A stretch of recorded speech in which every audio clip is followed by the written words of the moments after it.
Welcome back to the Candy Colored Studio. I'm artist Katrina Berg. This is episode 178, 11 of my favorite cookbooks. And also we'll do a couple red pills at the end, just because last week I didn't do a formal one, although I really feel like Adam and Eve are like the biggest red pill ever. And so I feel like that's always a good topic. Okay. So I don't know if you know how much I love cooking, and maybe you love cooking and baking as much as we do here.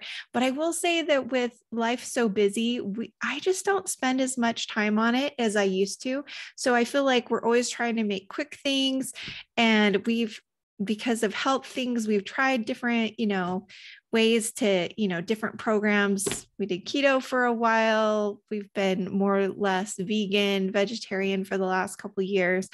Anyways, we've tried all kinds of stuff to help with some of my issues with like Crohn's and other things. So anyways, so I'm going to share some of my favorite cookbooks because despite it all, there are some things that have kind of like brought us through. And I love to create, obviously with paint, but I also love to create with food. And my dad is the kind of person that he just goes into the fridge and he pulls out whatever's available and he can just like make amazing things out of whatever is there. And then my mom is the person that loves to follow recipe, and she's a really good cook, but she taught me how to follow a recipe. So there are times I've found that it's really good to know how to follow a recipe. And then other times I think it's really good to be able to just take whatever you have and make something. And so I definitely lean more towards my dad with wanting to just create with whatever I have on hand. But I do think it's helpful especially with baking. Anna Claire and I have learned that you really do need to have a really good recipe to continue to repeat the same thing over and over. So obviously with some things, it doesn't matter. It's very loosey-goosey with some recipes, but there are some things, like especially with baking, it needs to be very specific.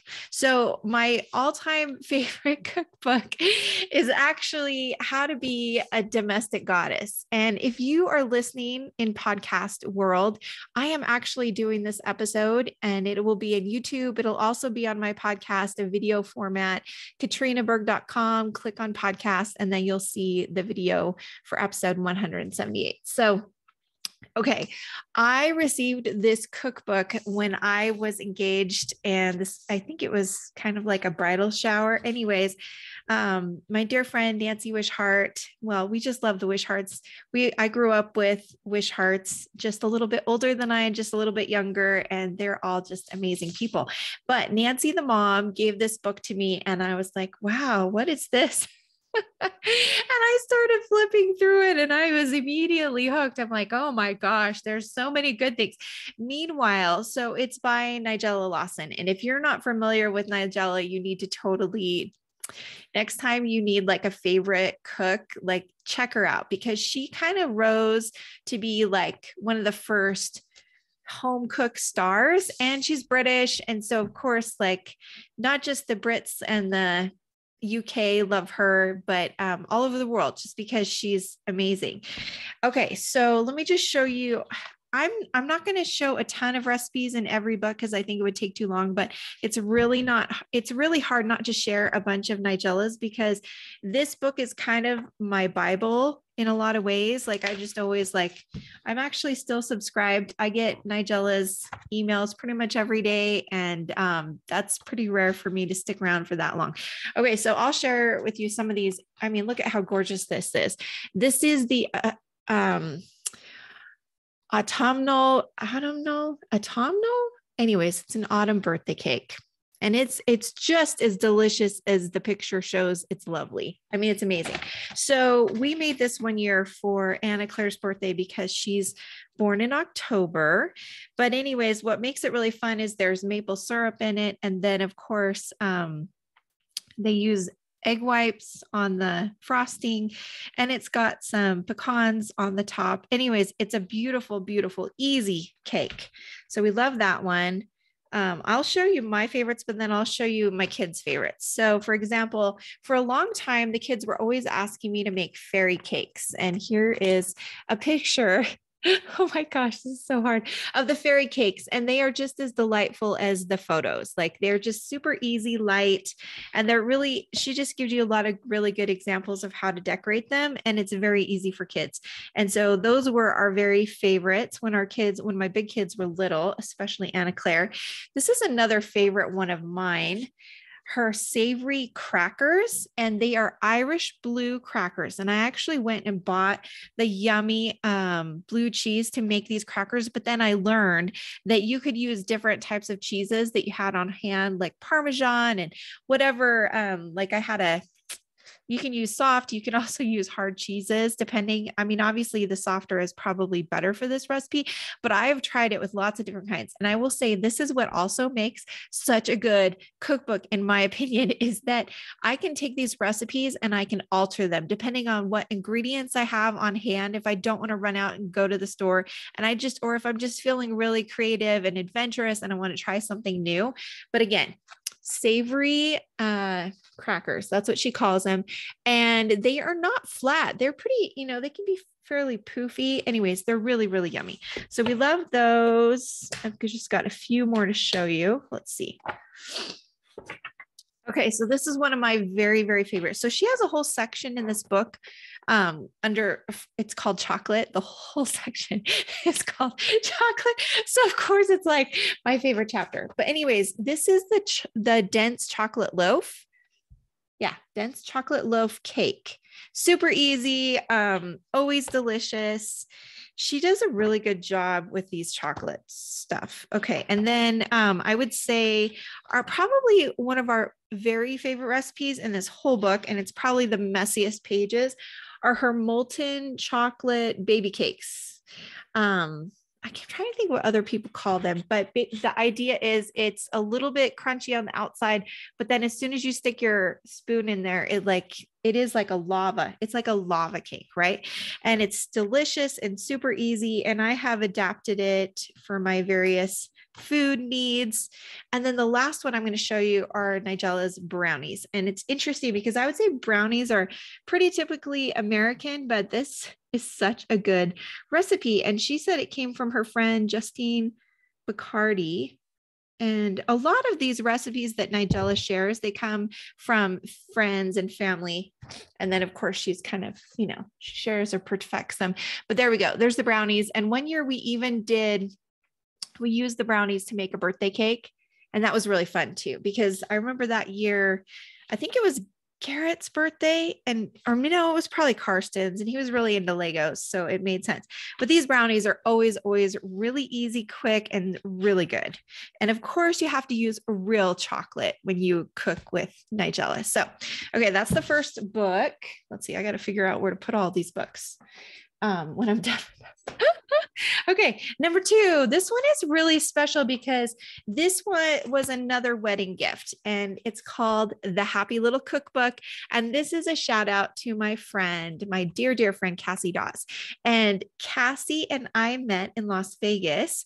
She is a landscape architect, and she was I don't know how many years older, maybe just a few years older than our graduating class. And so she was already, she may have even been a partner in the firm when I first met her, but she also was really active with the students at UNLV in the architecture department. So she was really helpful with all the landscape architecture students. And anyway, she's just amazing. And I got to know her, and she is seriously one of the most generous people that I know, period. Just put that there. She's just incredible. So she gave us this gorgeous cookbook when we first got married, and I just love it. As you can tell, it's very loved. We have used it through the years. So we've been married 17 years now. This year will be 18 years. So this happy little cookbook has gotten a lot of use. And I will say our all-time favorite recipe that we use all the time is her basic crepes. Again, you can see we've got all these scribbles over here because we've used it so much.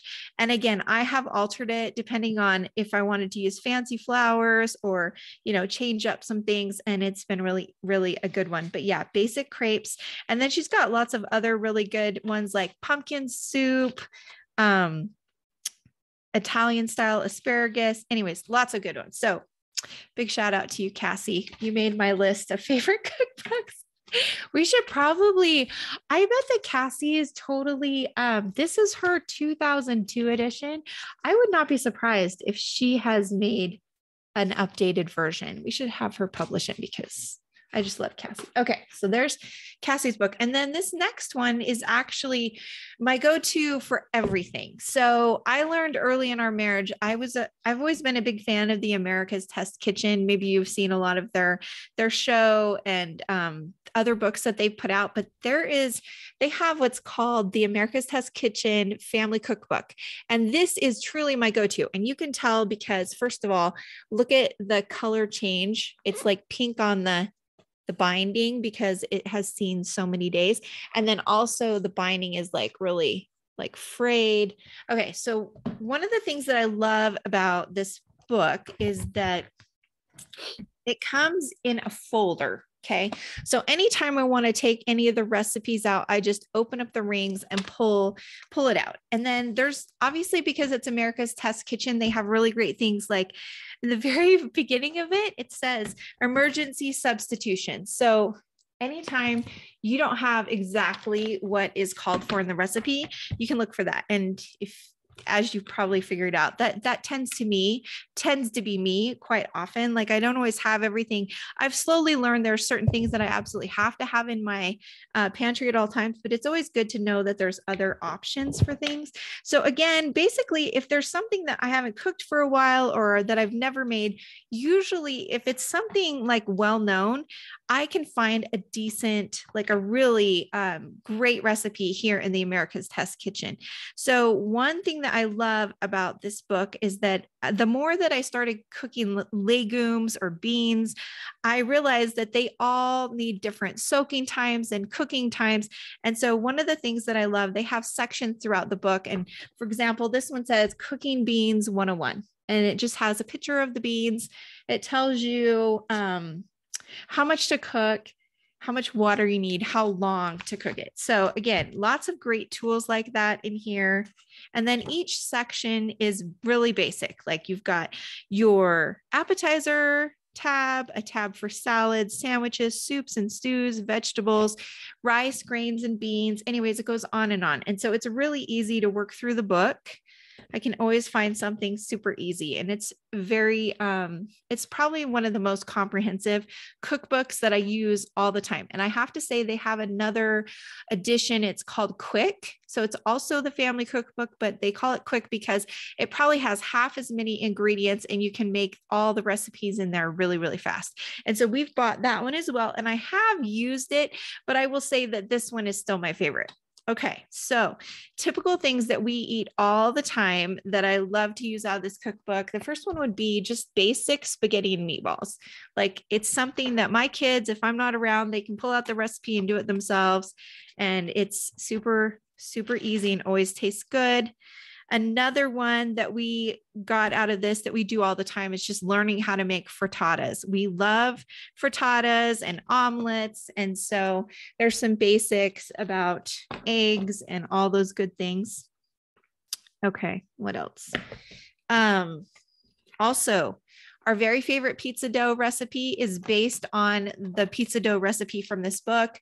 A lot of times I will use my sourdough, but I still go back to this recipe to make the dough. So kind of random there, but there you go. And then I love their basic biscuit recipe. And of course they have different variations that you can make. Buttermilk biscuits. You can change and add things to them. So again, such a good, just like if you need just a real basic, cover your everything, like America's Test Kitchen. I love that one. Okay. So the next one would be, okay. So I actually I spent a summer in Southeast Asia when I was touring with the folk dance team from BYU. And we went to Indonesia, Vietnam, and Thailand that summer. And it was great. And so we came back and I always loved Asian food. My dad he served an LDS mission in Taiwan. And so we used to eat Chinese food all the time, whether my dad cooked it or we went out to eat. It was very common.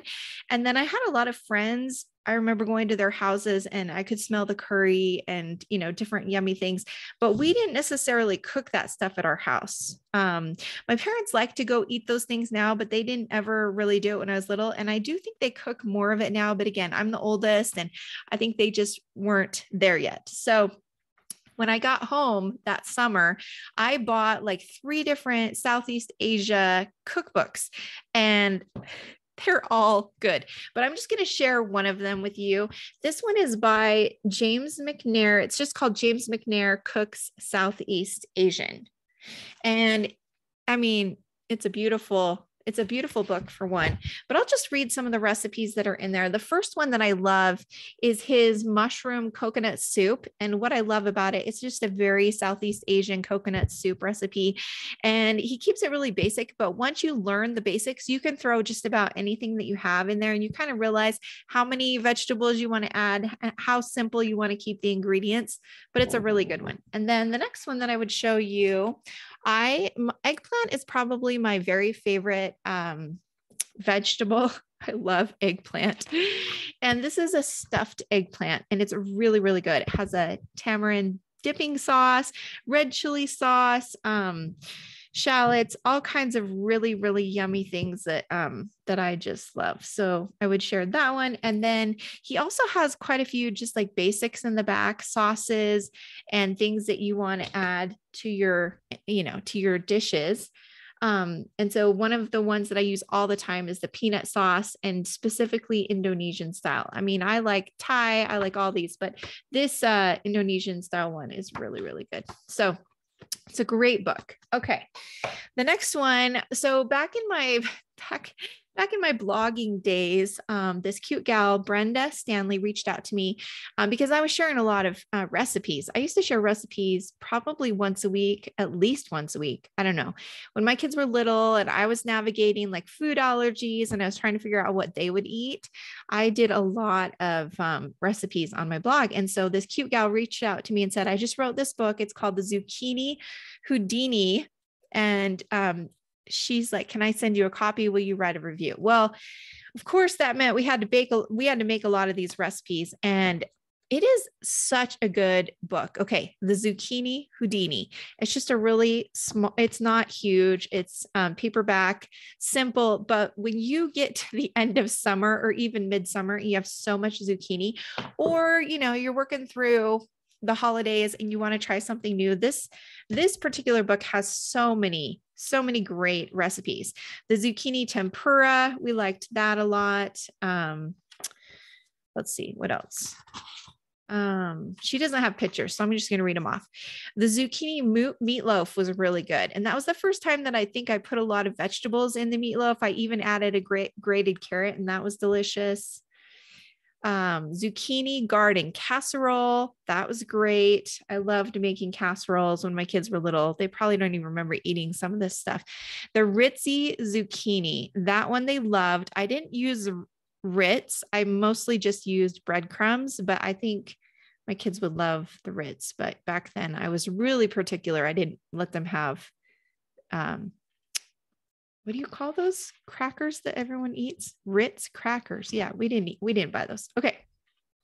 Although we have bought similar things these days. Now that everyone's a little older, I have kind of lightened up a little bit with some stuff, which is not always good. The zucchini pancakes. I used to make those a lot until they started figuring out that I was putting zucchini in there, because they really didn't know for a long time. And then our all-time favorite recipe in this book is zucchini apple crisp. And again, it's so good. It tastes exactly like an apple crisp, but instead of using apples, it's pure zucchini, butter, spice, some rolled oats. It's really, really good. And we would eat it all summer with ice cream, and the kids were in absolute heaven. So what number is that, so that we know where we're at? So that one's number 5. Okay. Number 6. So when our oldest kids were really little, our middle boy was probably just barely a year. And we started doing these sushi nights with some cousins and friends, and it was so much fun.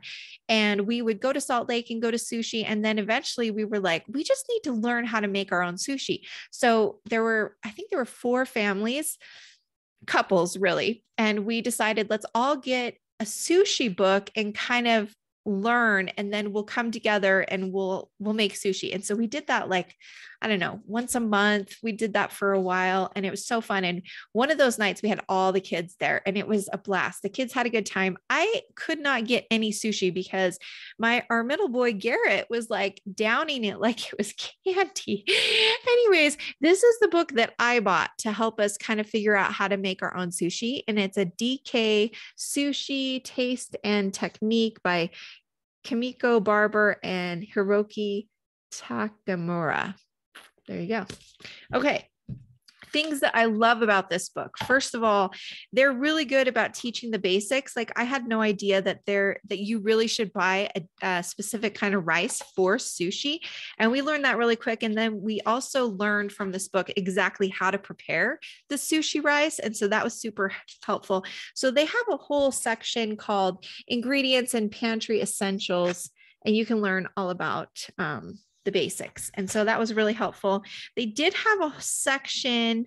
So yeah, here's the section on preparing the sushi rice. So there's that. And then they have a section for kids. They call it children's sushi. We made them a couple times.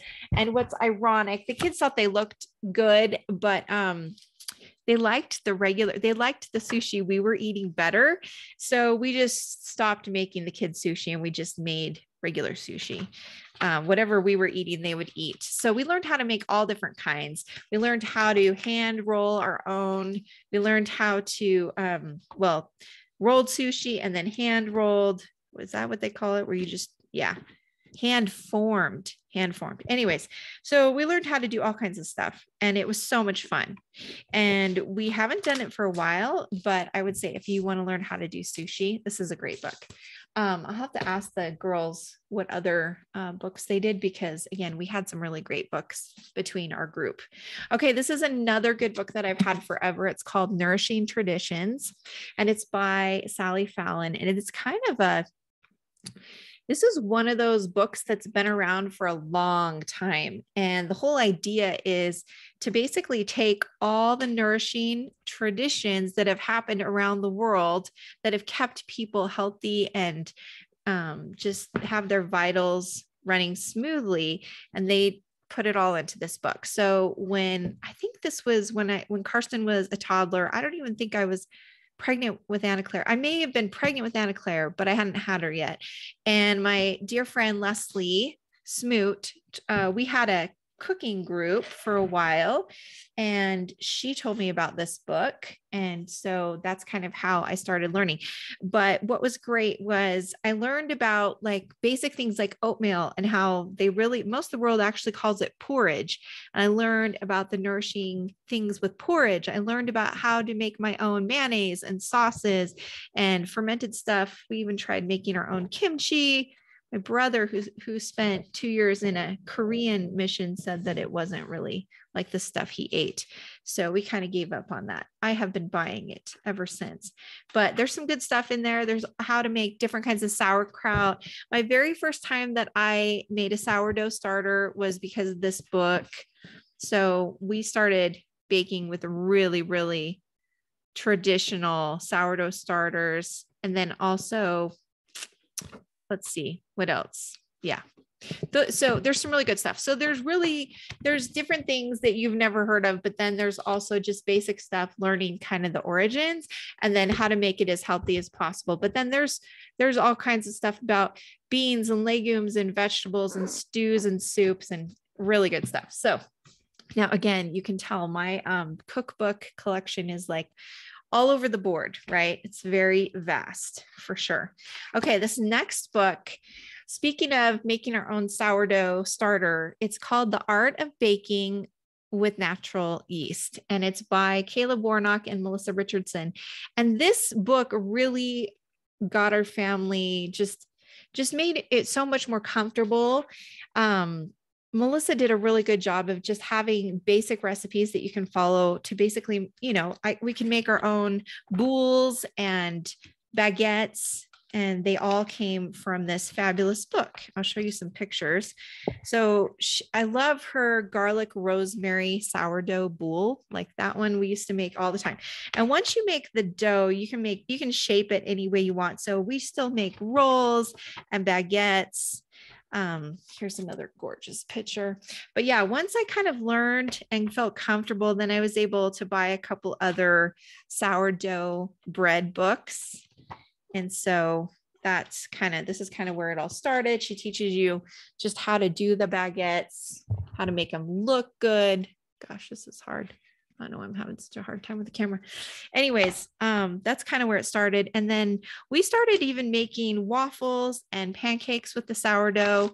The kids decided they like Kodiak cakes the best. And so so they called those daddy pancakes because Carl would make them in a pinch, but mommy pancakes were always the sourdough, the natural yeast pancakes.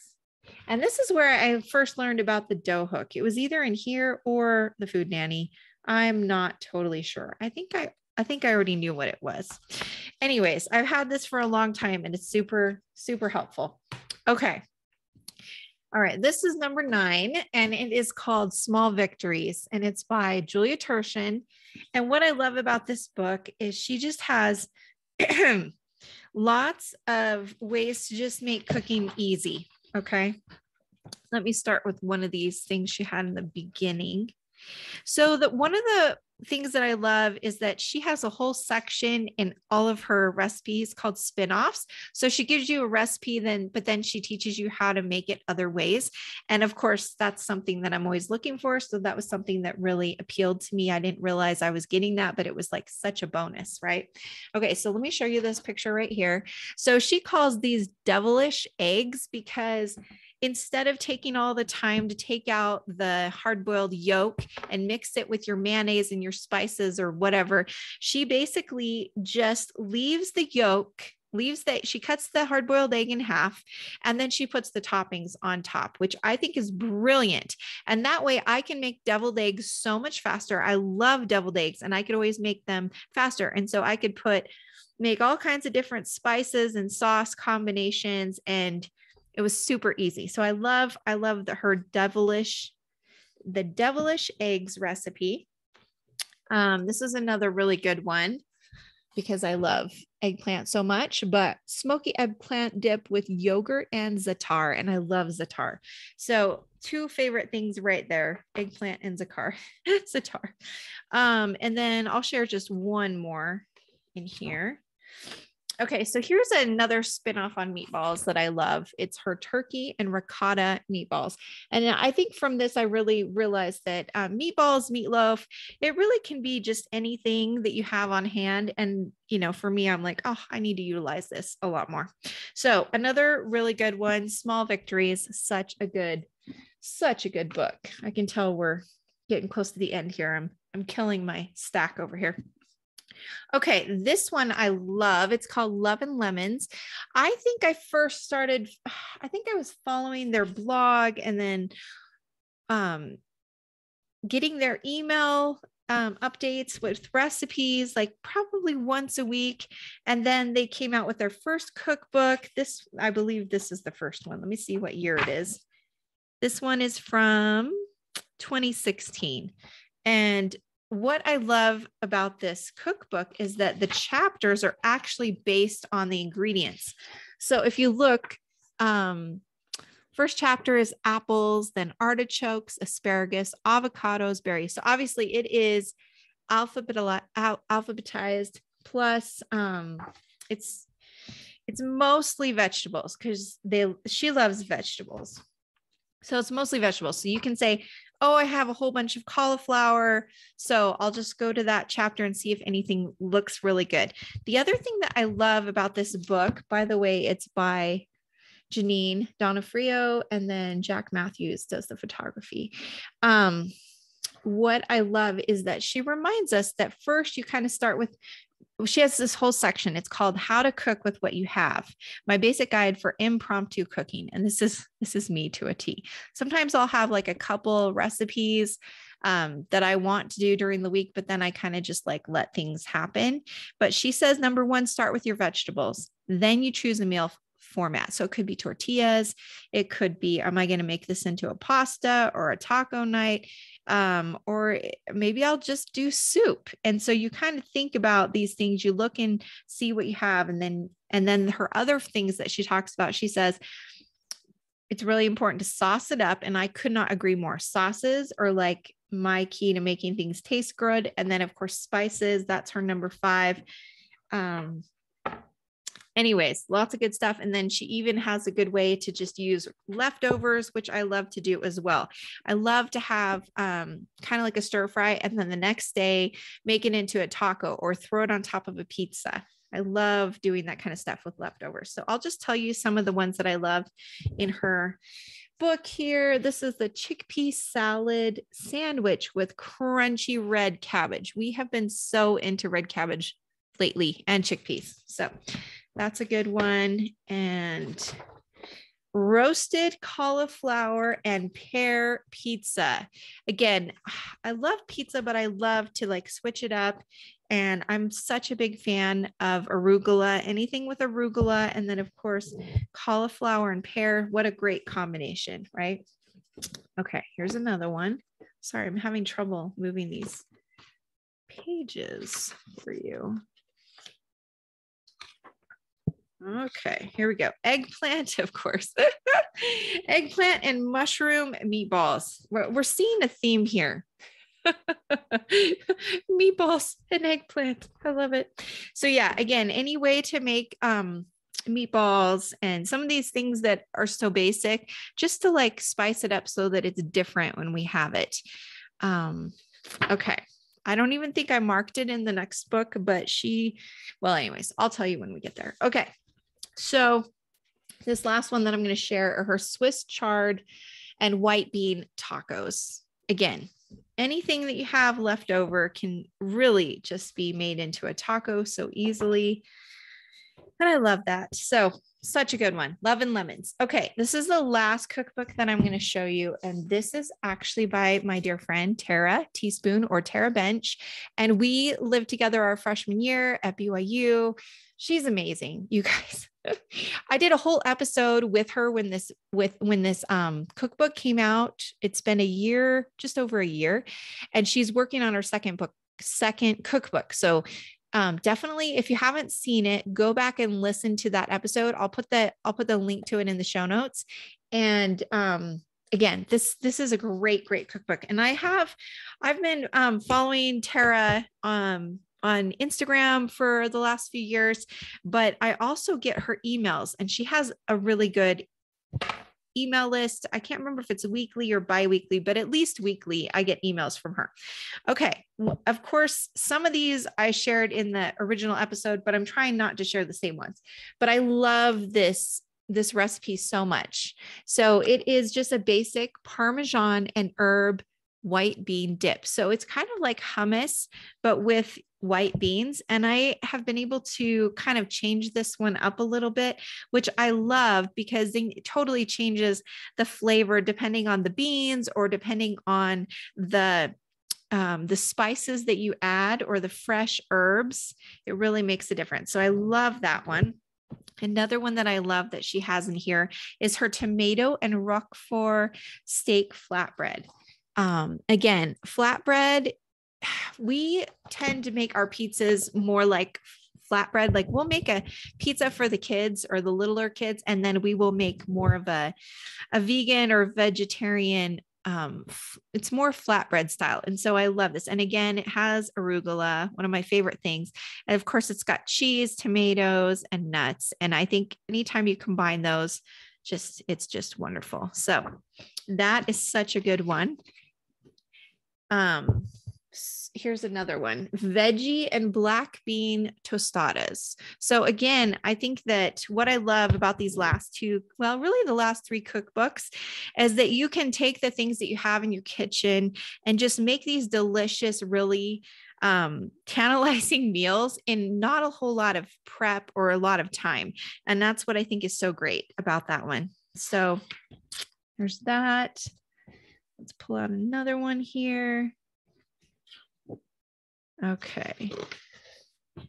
Okay, this is such a cute picture of Tara. So this is Tara with her whole wheat pancakes and her special syrup. Let me tell you what the syrup is. It's like a vanilla. Here, I'll just read it. It is vanilla bean buttermilk syrup. So amazing. And once we started making homemade syrups, like it was like night and day. Although I cannot make it as often as my kids like to use it. The twins, especially, they love to have French toast like every morning. So, but it is so good. Okay. So there's that one. And then we kind of get into the sweet section. She's so good at so many things. But we do love her sweets. Okay, let me show you. Here is one that I'm actually dying to try that I'm going to have to give you a full review on. We've tried most of these, but the almond flour sugar cookie bars looks divine.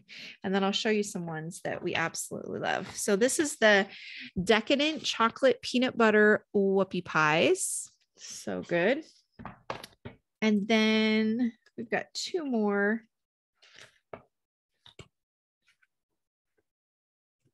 Again, everything in here is absolutely gorgeous. This one is like you can't go wrong.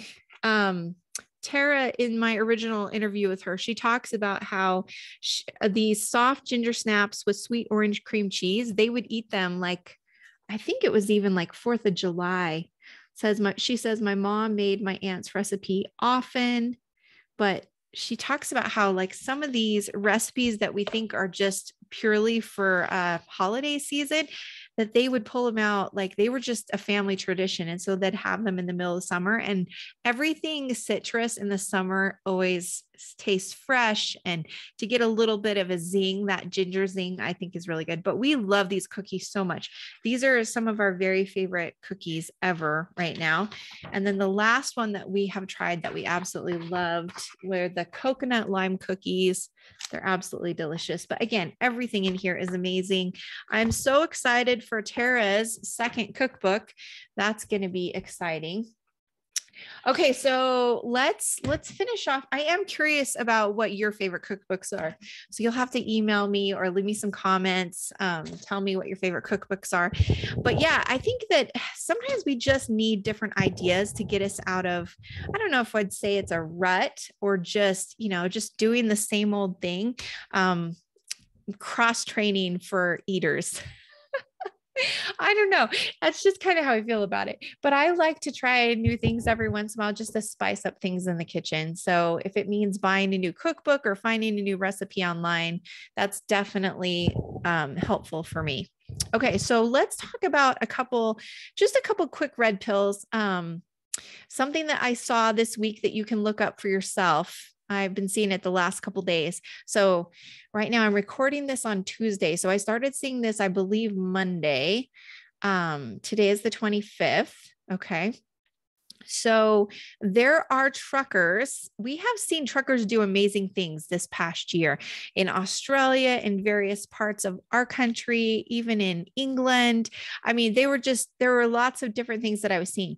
But if you haven't noticed this, I would say go and check it out because it's really fascinating. Ask yourself, why are 50,000 truckers in Canada all converging together? What is this mass protest for? What is it they're trying to do? And it was so beautiful. I watched some videos and there were the huge truck convoys.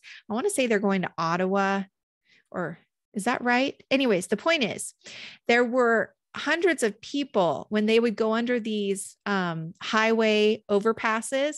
There were hundreds of people up on the bridge, just waving and cheering with their signs and flags and just so like supportive of these truckers.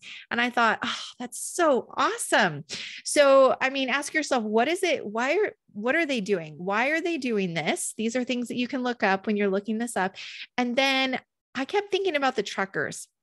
And what I love about them is that I think we all feel like there's moments in our life where we feel like how can I make a small difference? I'm just one person. I'm just one little person. How can I make a difference? How can I help others? How can I lift my community, my neighbors, my friends, my country, the world, my human family? How can I make a difference when I'm just one person?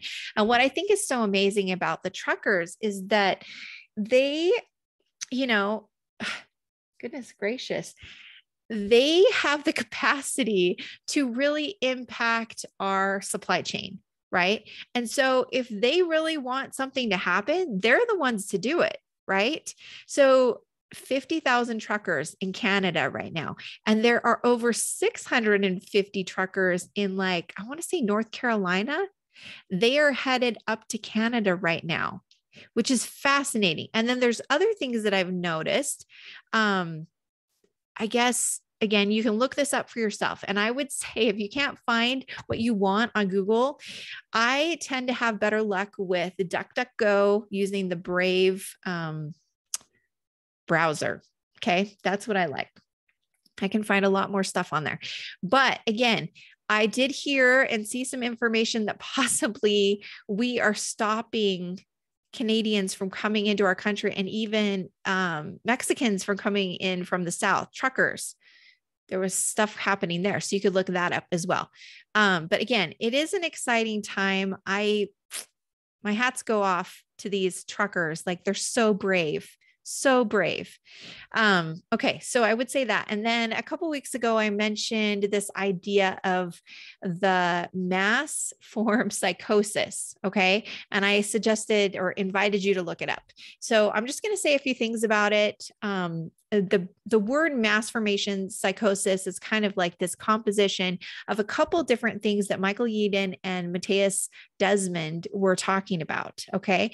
So basically, they were talking about how Carl Jung stated that the greatest threat to civilization lies not with the forces of nature, nor with any physical disease, but with our inability to deal with the forces of our own psyche. Okay, that's amazing. Carl Jung, he's amazing, obviously. He said, indeed, it is becoming ever more obvious that it is not famine, not earthquakes, not microbes, not cancer, but man himself who is man's greatest danger to man, for the simple reason that there is no adequate protection against psychic epidemics, which are infinitely more devastating than the worst of natural catastrophes. So just yesterday, little twin said, or big twin asked me to show him the video of the laughter is more contagious than COVID video. And so I found it and we were watching it. I was watching it with little twin and he's like, why? Why is everyone laughing? And I'm like, because it's contagious. You watch someone with such a good laugh, it's contagious. You can't stop laughing, even if you don't know that person. Most of us have felt it with friends and family. Someone starts laughing and we just, everyone starts laughing. But when a complete stranger has a really good laugh and won't stop, like, you just can't help it. It's totally contagious. Okay. Last thing that I want to say about the mass formation psychosis. Again, this is something that I just invite you to check out and research and ask yourself the hard questions. But this is something that I heard David Icke say this week on, it was on, I can't remember, but he did have an episode with Brian Rose, but I'm not sure if that's what that was from. Anyways, he said, if you're not controversial in a world that's utterly insane, then it's time to find a mirror and ask why. So again, I know it's good to be a peacemaker. I know it's good to be, to go with the flow and not ruffle any feathers. But there comes a point where something deep inside says, this doesn't feel right. Something isn't right. I don't like this, the way this feels. I don't like that I'm feeling pressured to do X, Y, or Z. So again, that's the time we have to ask ourselves, okay, I need to look in the mirror. I need to find out why do I feel this way? Why am I being triggered? Okay. And then David Icke goes on to talk about this idea. His latest book is called A Renegade Mind. He says a renegade mind will always question and will never hand over their self-respect. I thought that was really great. There is a point where, you know, it is important to love our neighbors, but if we are loving our neighbors to the point where we are setting ourselves on fire to keep them warm, there's a problem, right? That was something that I heard a long time ago that I thought was really interesting. Another one that I heard this morning that was hilarious. This guy said, "Oh, you're going out? Well, make sure you wear your coat."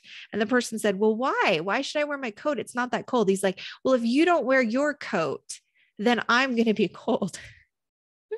So again, if you're not controversial in a world that's utterly insane, then it's time to find a mirror and ask why. And these are hard questions.